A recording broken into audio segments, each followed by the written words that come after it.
Okay, welcome back. Episode 7. The pack is back. Loving the boys, banging on the drum all day down in Dallas. Man, that was awesome. Dame time in Milwaukee against the Kings. Overall, great Sunday night for Wisconsin sports fans. There were a couple interesting signings in Major League Baseball, but nothing too huge. And Bama and Washington both get their head coaches. But before we begin, Cal with an ad read. Once again, this episode is brought to you by Insect Hobby Design Co. Insect Hobby Design Co. has over 20 years of expertise in branding, design, illustration, and web development. Insect Hobby Design Co. brings a wealth of experience to the table. Whether you're a small business aiming for a standout identity or a nonprofit aiming for profit enterprise seeking impactful visuals, their team is here to elevate your brand with precision and creativity. To learn more, go to insecthobby.com. Thank you, Good Cal. stuff, Cal. Thanks for the ad read. All right, so the Reds sign Brent Suter. Good for him. He's from the area. He gets to go back home, get a nice little homecoming, pitch for his hometown team. Not too much to say about that, but good for him. Nice guy. Met sign Sean Manaea. I think this is a good signing for the Mets. He has a little bit more life on his fastball. Last year, it ticked up a little bit with the Giants. He did a little bit of work at Driveline, I think I saw. So definitely an interesting signing coming into the season. We know the Mets are looking to kind of not use the word rebuild, but kind of retool kind of what they lost after last year's very, very, very disappointing season. And I think Sean Manaea can be a key contributor to this team with his uptick in velocity and his decent changeup. You mean signing 2 late 30 starters to massive deals wasn't a good move? You know, it was a bold strategy, and I do respect them for trying to spend that money, but it was better served going in a different direction, and the Mets are kind of paying for it now. What? Gotta respect the grind. Gotta respect the grind. It's totally a Stearns move. Oh, 100%. You take a shot on a guy, see what happens for 2 years. And then the Giants sign Jordan Hicks. Yeah, interesting that he was signed 4 years to try to become a starter.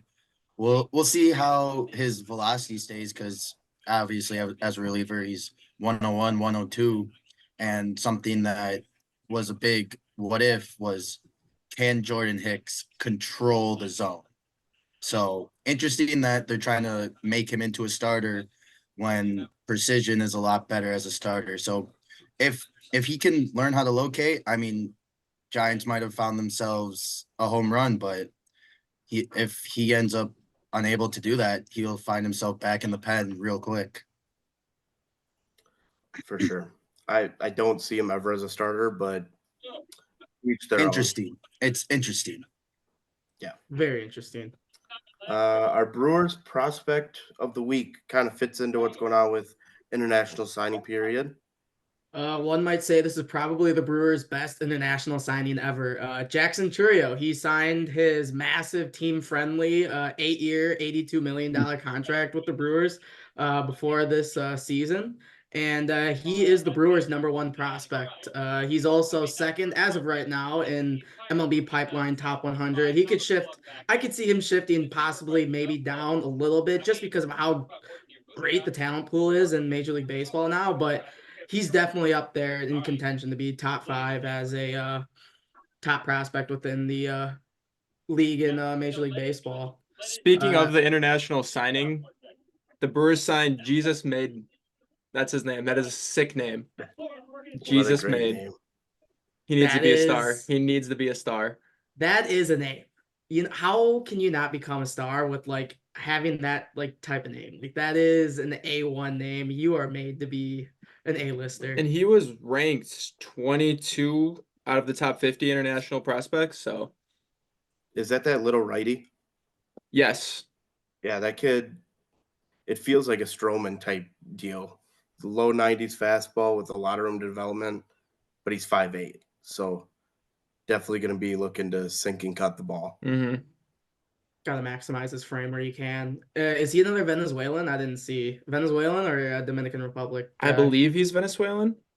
I think I know they signed 2 Venezuelans. I think he might have been. Yeah, because I think Jorge Quintana was the other one. Yeah, That's Switch that's hitter. the shortstop. Yeah, Yeah. the switching shortstop Yep. that Got a really little bit of smooth Bellinger. swing. Yep. nice I swings. think that kid's got a lot of potential. There was And he- another one they signed. I didn't see the name. Right-handed, another shortstop, but a lot of thunder in the bat. So we'll see. That kind of pairs up to what they were looking for in JC here. I mean, he has tools galore as a prospect. I mean, he has a 55 grade hit tool right now, 60 grade power, and his best tool, which like many people don't like realize because his bat is so good, it's a 70 run too. So he's able to get after it on the bases, and that also made him, because as you just said, the Brewers signed a handful of shortstops. Well, JC was signed as a shortstop when he was brought into the Brewers organization, and he was moved out to the outfield. And him having that 70 grade run definitely contributes to him being able to use all his athletic ability and maximize that out in the outfield, wherever it may be, center, right, left. I personally want to try to see if he can play right field, kind of take that almost Ronald Acuna-ish type of path. But center field, I could definitely see him patrolling center field at American Family Field, as it's a pretty, I'd say, fielder friendly park. Nothing too crazy except the center field. We'll call it Robin Yount triple barrier walls. But other than that, American Family Field plays pretty straight up. You must I have mean- listened to the Brewers camp tour with Robin Yount in center Yeah. field. Me, I mean- Brewer Camp? No, No. never. With Churio, you don't, as you look at the contract, you don't sign him 8 years, 82 million if you don't see him as the center fielder. Maybe later in his career when he gets a bit older, he moves out to right. But he has the speed and he has the fielding to play center field. And we saw that with all you need in American Family Field is some sort of speed, with Joey Weimer just like patrolling center field like it was easy for him. So I could see him definitely starting as a center fielder, but moving him to right later in his career could definitely benefit him. And the nice thing about like this Brewers outfield, like coming into the season, it's going to be technically an entire outfield room of center fielders, because you got JC, possibly Weimer, played a bunch of center field. Sal is a natural center fielder. Garrett Mitchell's another center fielder, and of course the Gold Glover out in center field, Christian Yelich too. So like, and you can't forget Blake Perkins too. He's a natural center fielder as well. So there's nothing but athletes in this outfield, and it'll just be dependent on how Pat Murphy and Ricky Weeks want to kind of shuffle up the lineup card every day on where those guys fit the most comfortable and be able to get those guys quality major league at bats. Yeah, I'm really curious to see how Pat, shakes up the lineup every day, whether he's going to be more consistent than the previous guy patrolling that spot. But I think, given Pat Murphy's extensive background in college baseball, he's going to want to be a little bit more consistent. And I think we're going to see more than just it's the Sunday lineup. I think that could happen a couple times a week, but I think we're going to be overall pretty consistent. I saw With who's out Council there. at CubsCon this past weekend. He said his hitting philosophy is the best guys are going to be in the lineup and the best ones are going to be at the top, which we saw over the years. Council, I mean, we saw in the wild card, he pinch hit Winker twice. And my biggest stick with him was he had a guy who could go 3 for 4 one night. The next night, he'd find himself on the bench. Like, it's tough to build momentum with that. Ryan Healy hit fourth in a playoff game. Yes, he did. Yeah, like come on. I mean, we'll see if he's straight up lied to Wrigleyville. So time will tell. Time will tell, Gabe. You are darn right about that. That is definitely quote of the podcast so far. Time will tell. Hey, good catch again. Family friendly. Thank you. But Churio's going to be exciting. On to something exciting last night. It's officially Dame time in Milwaukee, with a buzzer beating overtime 3 to beat the Kings. A game I'm not sure how many people actually watched unless you were there, because they're playing at the same time as the Packers. But from what I know about the game, they kind of blew a late fourth quarter lead and had to scrap against a a pretty talented Kings team. Yeah, the So- Kings aren't really a team to joke about anymore. They used to be a laughingstock, but they got good talent now. And especially the second night of a back-to-back, Chris is out. A lot of teams could have mailed it in at halftime, but they were in control most of the game and found a way to win, and we finally got our Dame time. Finally. It's all we've been hoping for. Just got to build off of it. One can hope. Yeah, I mean, they handled the Celtics earlier in the week too. So it's just NBA regular season. It Ride sometimes the matters, waves. sometimes doesn't. Got to ride the waves and kind of try and control the narrative where you can. You know, I do Yes. think this is a sign of things to come though for Dame. Like he had his kids in town, and I know he's been talking about that, how that's been hard on him. And you could just see kind of his shoulders relax and just get after it. Yeah, ever since he had that game off for personal reasons, which now he has his kids with him, he seemed a lot more relaxed, more cheerful. So something to look for down the stretch. Otherwise, get two good wins for them this week. On to some college football. If you listened to us last week, you would know that Kalen DeBoer was number one on our list to take over as Bama's head coach. If you haven't been paying attention, this podcast does not miss when it comes to coaching hires, free agent signings. I think we've got one in every sport at this point of the four major. So, Yeah, I mean, I go mean, ahead. like we said earlier, like we said last week, it made too much sense for Kalen DeBoer to go to Alabama. What was it? QB, obviously Penix is gone.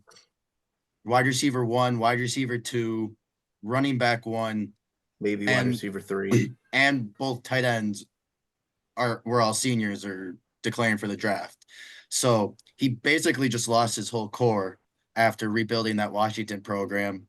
So like it made too much sense for him to leave Washington at the time because he just got his team to the natty, and we've seen that college football coaches love to just move on to the next spot. And this is he was right when Saban retired, it was off to Tuscaloosa for him. And it's just crazy. Like that's all I got to say about it. And that's Jimmy one of Sexton Jimmy. gets another Jimmy good Sexton. side. He leveraged this perfectly with every single client he has to get Kalen DeBoer this job. But it's not just name. Dude is a legit head coach between University of Sioux Falls, Fresno State, and Washington. He's got a record of 104-12. So the dude's won. He's a prolific offensive mind. He was an offense coordinator at Indiana with Penix. So Indiana did fumble the bag there by not, promoting him when they had the opportunity. I guess my big concern with them, and it's Alabama, so it's hard to have any concerns with how they can recruit. It's their defense. We just saw Kalen DeBoer's team get annihilated in the national championship by a team that wanted to run the football. And if a team can control the clock against them, I think they've got a good shot. I mean, also, if you didn't know, Alabama's first Power 5 road game, they never played one non-conference with Saban as head coach. Saban retires, they come to Madison. That's what forced him out. Yeah. Pickle forced him out. But it's interesting to me because, like, how can you go that long without going on the road to play P5 true road game? I'm not talking going to Jerry World and playing or NRG and playing. Like, you're coming to Camp Randall. It's a legit test for Kalen DeBoer early. And then the SEC always has that cupcake game at the end of the year too against the non-conference. The Yeah, Citadel. I think I saw theirs as Mercer this year. Oh, okay. Big bad Okay, Mercer. okay. Washington, though, wasted no time and went and got Jed Fish from Arizona. I like This that is hire a lot. I was going to say, this is another really good hire. Don't look at his record, though. He's 16-22 in 3 years at Arizona, but he was 10-3 this last year. I do expect a lot of his guys to come with. Noah Fafita, their quarterback, smaller dude, but the dude can sling it.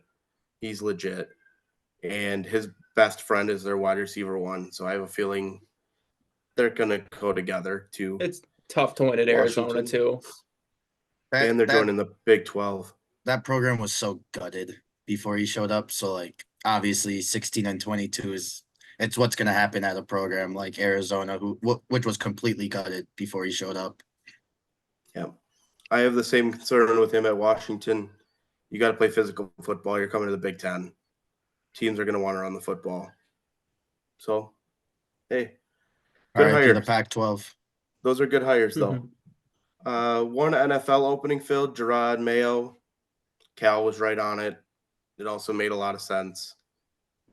The clause was in He's- his contract. Bill He's Belichick stays 37. cooking. That's crazy. Good for Gerard Mayo. 37 years old. Was never even a coordinator, I don't think. Was he? Was he the linebacker don't. coach? He was the linebackers coach. Yeah. That's it. So that's quite the jump. But hey, good for him. I'm very curious to see how he does. Very curious to see what their draft strategy is. I'm curious to That's see the if only one Saban filled. or Belichick's son stays on staff there. It sounds like everything's open. Okay. It's Jared Mayo's least- team. I guess we're gonna find out if he keeps Bill O'Brien. But Are they gonna? Do they have a formal GM at the moment? Because I know Belichick was pretty much in control of the whole team. no, it's Kraft making all the calls right now. Mm, So the GM has to come in and be okay with Robert Kraft. Gerard Mayo. yeah. I mean, it doesn't feel as bad as like Jerry running the show if you're the head coach. But there's definitely the shadow of overlooking that is Robert Kraft and the whole lore of being a New England Patriot and succeeding after Bill Belichick will definitely be a tough task coming into this new era of Patriot football. I really hope they get modern because their offense was atrocious to watch. Oh, it was something, that's for sure. I mean, there's still 6 openings. I'm expecting a 7th to pop again. We will see if Mike McCarthy survives the week. Jerry Jones I think he did not. does. Jerry I Jones think was Mike pretty McCarthy non-committal does. after the game, You and he was saw asked the, about it. You saw the shots that they would always put up of Jerry after like any touchdown. That was the I most swear at emotion one I've seen point- him. I swear at one point I read his lips and said, "It's over. I'm leaving." Like he was done. A lot of the blame has to be placed on Jerry, though. It's hard to place Mike McCarthy with a lot of the blame. You know, I feel like Jerry has control of most of the roster. He controls the entire narrative around the Cowboys franchise. Like, he puts targets on his back, they shank it on the national stage, and then he sits there and blames everyone else. I mean, what are we doing here, Jerry? I don't Wow. understand what they were doing though. Dan Quinn had called good defenses all year. Like he was cooking. The Packers ran 56 plays, and on 48 of them, the Cowboys had 6+ defensive backs on the field. No wonder why Aaron Jones just kept running the ball. Like, I was just about to this say, is I wonder not- how last night's game affects Dan Quinn and the coaching carousel. Listening to Schefter, they didn't sound like it would matter, Okay. but like that was embarrassing. I mean, there was for a them. video I saw. It was one of the pass plays where Dobbs was completely open. There was 3 guys, both safeties and a cornerback around Christian Watson. And they just completely left that middle of the field open for Dobbs to just completely go off. And he took advantage of it. He completely took advantage of what Dan Quinn was giving him. And like, that's the big thing about Christian Watson too, is he warrants so many defenders to him that those type of plays will happen because other guys are going to be open if they're double teaming Christian Watson. Well, they were Coming still into the so scared game- about what happened last year with Watson Exactly. And then when on Randy top of mossed it, him. it was stop Watson and stop Reed. You know, like the entire game plan was to eliminate those guys. They did because neither of those guys really touched the football. I think Watson got 1 reception, but like you can definitely tell like there were big, like wide gaping holes like everywhere else on the defense, and the Packers were just able to get settled in and take advantage of it. I mean, Gilmore Yes. was just burnt toast. Yeah, the Stephon entire Gilmore's still looking for Romeo Dobbs on that sail route. It's time for him to become a family man. Like I mean, he's still looking for Wicks on his touchdown too. I mean, I mean, I've never seen, like, legitimately, Green Bay ran the same sail route with Dobbs 4 times, and he was wide open every time. I want to shout out Rasheed Walker. He had 21 pass blocking snaps, and he had 0 sacks allowed and 0 pressures allowed. And he had Parsons on him a lot. Mm-hmm. Him and Zach Tom really locked it down. Yes, they did. That was really Also, impressive. shout out Showtime. I know he ran the ball like crazy, but his blitz pickups, he was out there stoning Crazy. dudes. Oh my God. Micah Parsons had to be taken out for a couple plays because of him. Yeah.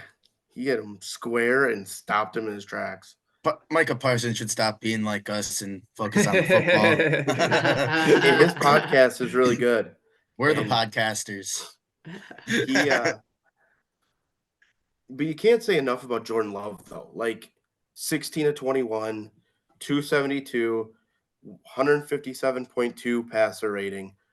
Should have been a perfect passer rating. Kraft, we can't have a drop in the flat, but we're not going to talk about it.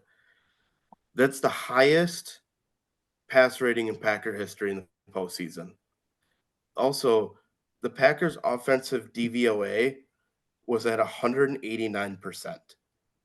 Like, and they averaged 9.5 yards per play on first down. Like, Green Bay had 56 plays because just the Dallas couldn't stop them, like, at all. No, They made not it look so the ball was easy. being moved. The every single drive except what really one true drive that they were forced to punt on. And I think it's just a testament of Jordan Love having the keys to the offense. He is in complete control every single time he walks up to the line of scrimmage with whatever Matt LaFleur gives him in his back pocket. He has complete control to flip the play, change the play, do whatever he has to do to get the Packers in the best look. And he did not miss yesterday with his play calling because Matt LaFleur didn't miss. And then on top of it, Jordan Love being able to walk up to the line of scrimmage and make key adjustments. It was massive and huge. It didn't look like him in Atlanta falling over on his face on a critical drive. You know what? We all fall on our face at some point. And also, I feel like Aaron Jones only had one rush where he went backwards, and that was like his second rush of the game or something. Yeah, and he ran into Rasheed Walker. Mhm. Yeah. Yep. Him getting turned around by Micah Parsons early. Yeah. Yeah. Not a pass blocking snap though. I mean, Dobbs. I just can't say enough about Romeo Dobbs. 6 for 151 and a tutty. And that tutty, that throw from Love was just silly. That was the one I where don't- he's running towards his right and he kind of throws it across his body, right? Yeah. I don't know Yeah, how he just- hit that in there. That it went through what 3 defenders with their arms extended out and like at different angles too. It is that thing is an absolute missile. Like hits him square in the chest. Like just wow. I think I've watched I that saw video this- 50 times a day. Well, and then there was that video paired with a Brett Favre one, and It it is looks scary. exactly the same. It is scary how similar it is. I saw that on my Twitter right before we started recording. I had to watch that 3 or 4 times because like you watch the Favre half and it's like, all right, that's really similar. And then you watch Love and it's like, oh my God, it is like almost the same like spin they like put off the football, like the touch they have. It's really scary. Like, okay, we've talked about Romeo Dobbs. We've talked about Dontavian Wicks, Tucker Kraft dropping it. We haven't even said anything about Luke Stay- Musgrave. He stayed on his feet. He He stayed on his feet. feet. And he scored a touchdown. He was wide open. He stayed on his feet and got in the end zone. I have been asking for that specific play call all year. The flow through up for a wheel. Nobody can flow with it properly. I've never seen a defense cover it well. Usually they send a linebacker to trail, and it's usually the slowest one they got because it's an off-ball linebacker. And like it's always open. LaFleur picked the perfect time to bust it out. I don't know if you guys saw it, but Kirk Benkert did an amazing breakdown of Love today, talking about how he does such a great job of like everybody's like, oh, he's falling off balance. Well, he's doing it intentionally to keep his arm angle to be able to get those balls to spots. because even on that wheel, Parsons started to get through, and he delivered it on time. Oh yeah, his ability to just buy time like mid throw has been insanely impressive, and being able to have that elite arm strength to just drop it wherever he needs to do, like wherever he needs to go, like drop either a pass right into the bucket or like drop his arm to zip it in there. Like he still gets a lot on his throws. I mean, I don't think there's too many where we're watching and it looks like sail balls unless he like totally airmails a guy, but 90% of the time, at least right now, like he's humming it in there and giving it wherever he needs to, right on the chest or the hands. The defense played really well when they needed to. Joe Barry, like I get the fourth quarter, there's a ton of backups in, but you still can't completely lay off the gas. So like the final score 48-32, obviously nobody's really thinking Dallas played that great. But like you look at the numbers because of the fourth quarter and it looked like Dallas had a really great game. Why was Zane Um, Anderson in on that one drive? I'm sorry. Like that is the only thing that I was like super head scratching They at. put all the backups in. Like Yeah, literally all of them. Eric Wilson was in that drive too. It was like Eric Wilson, Zane Anderson, Well, they were Corey thin at Eric Wilson was the linebacker green though. dot. They were thin at linebacker though, because Quay Walker's hurt, and then also McDuffie. Yeah, Mc- McDuffie yeah. got hurt with his stinger too, so they were pretty Well, thin at middle linebacker. they said Alexander and McDuffie could have come back in. Okay. They Okay, kept that's them both out. positive. I didn't see anything about Alexander But today. Ian Barry did tear an ACL. That's very unfortunate. That's Mhm. very unfortunate coming out of this game. This man had a pick six. Shout out Darnell. Darnell Savage. I wore the jersey to get the Packers vibes going on defense, and it paid off. It just Love called himself out for pulling the starters too early. Honestly, I'm not one to be like, yep, run up the score. But anytime you play Dallas and you have a chance to run up the score, please do. Especially in Dallas.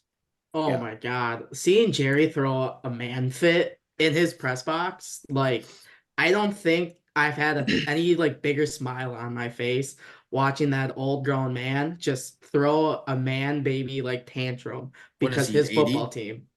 Something like that, yeah. I loved the video of Rich Bisaccia coming into the locker room yelling, "How about them Cowboys?" How about them boys? Hey, they had a bad special teams year, but yet they keep in the playoffs again. They're making plays. Like those special teams were out there. They were cooking. Carlson The most underrated play of special maybe cooking teams. with like frozen water, but Ah. I mean, let's be real. The snapper hasn't been the best, but the most underrated special teams play was the gunner letting Reed get run into.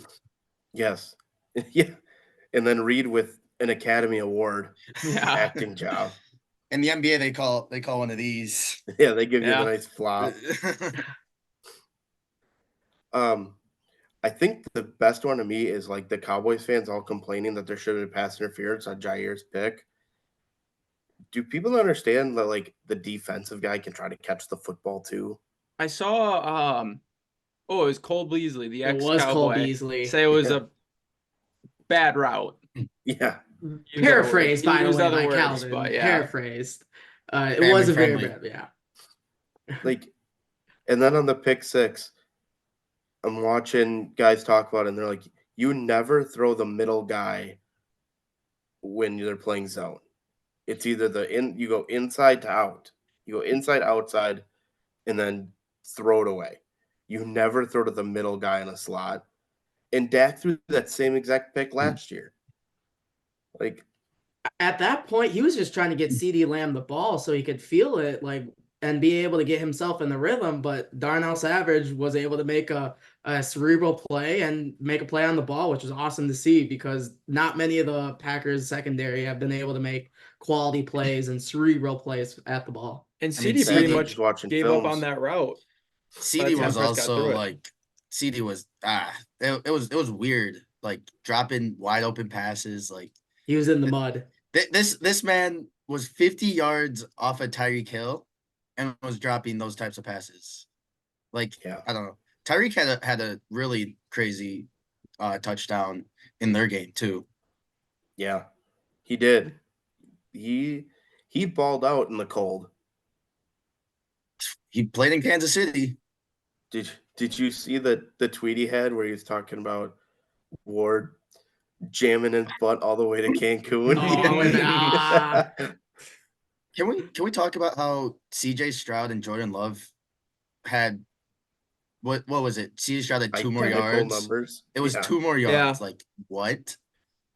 That is absurd. It's the future of the league Yeah. right there. It is the future of the league. oh yeah, it is.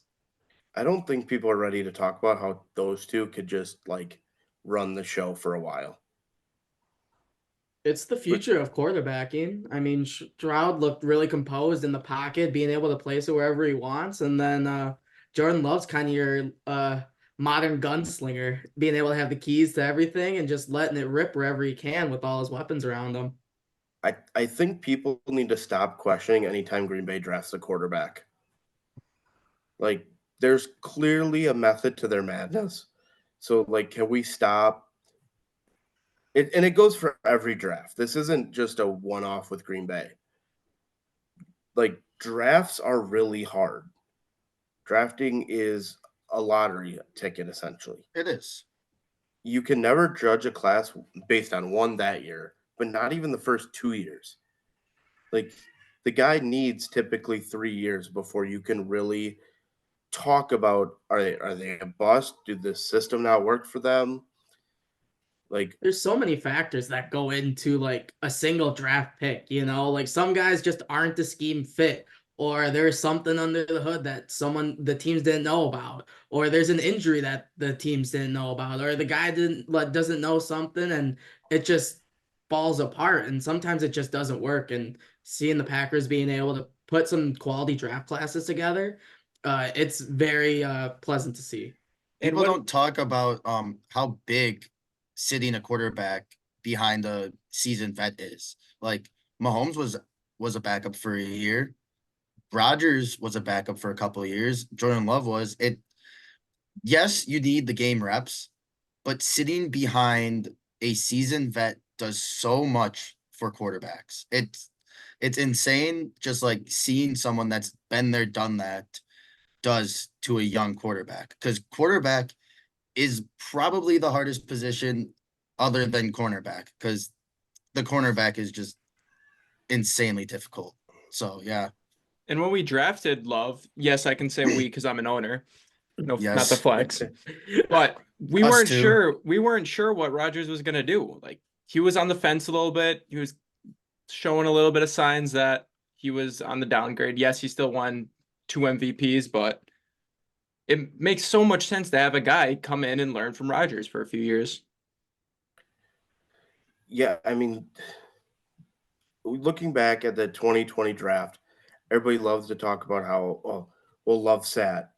You drafted a backup running back in Dillon. You drafted an H back in DeGora. Well, I mean, yeah, no, Dillon didn't play, but Dillon's been a huge part of this offense. Love pick looks like it's hit.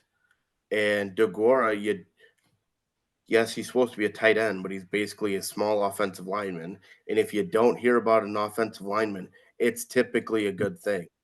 Like the dude just does his job. Is he a guy that gets re-signed? Probably not. But he's been solid. And he played a lot of snaps yesterday.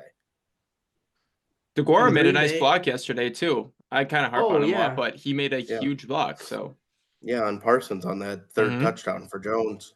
The 2020 draft was such a crapshoot too. Like I don't like to use the term bust because it's hard to predict players.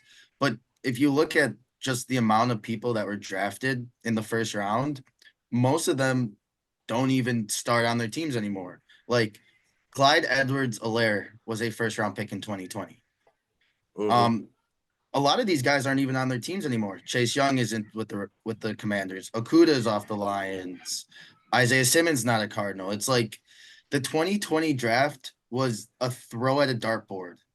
Like obviously Henry Ruggs isn't with the Raiders anymore, but that's different circumstances. It was such a crapshoot that honestly, taking Love at that pick was probably the best pick that they could have done in this draft. Yeah. I mean, drafts are a crapshoot. The Packers get the 49ers next week. I'm super excited about it, but obviously Green Bay's still playing with house money. San Francisco's really good. It would be So, really we'll awesome to see. see Rodgers had his not vendetta, but he struggled against the 49ers and Favre struggled against the Cowboys to see Love in his first playoffs year beat those two Mhm. teams. It would be awesome. Problem is Yeah. CMC. Yeah. If they can somehow not let him get 175, 200 rushing yards, they maybe have a chance to win the game. Keep him Yeah. under 200 total yards running and Receiving. receiving Yeah. with less than 3 touchdowns. Yeah. I say that's a win So- for Green Bay's defense next week. We'll see what happens. That one we'll obviously talk about it no matter what. But you know what? Thanks everybody for joining us again. Hopefully we have a lot more to talk about with Major League Baseball and stuff. But hey, go Pack, go! We live another week. Absolutely. See ya. It's all Jeez. Peace. Packer back. Packer back. Huh.